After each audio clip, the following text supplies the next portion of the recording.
Bumangga sa passenger vessel ang isang motorbangka sa Zamboanga na nawalan daw ng kontrol. Sa Camarines Sur naman, 11 pasahero ang sugatan na mahulog sa bangin ang sinakyan nilang bus. Nakatutok si Von Aquino.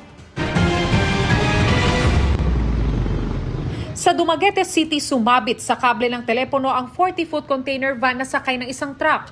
Walang tinamaan ng mahulog ang container van sa National Highway pero nagdulot ng mabigat na trapiko ang insidente. Galing pantalan ng truck at papunta na sana sa bodega.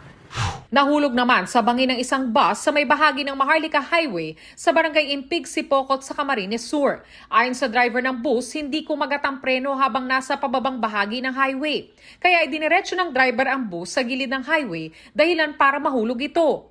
11 pasahero ang nagtamo ng minor injuries. Sa Zamboanga City naman, 3 sugatan sa salpukan ng isang motorbangka at passenger vessel.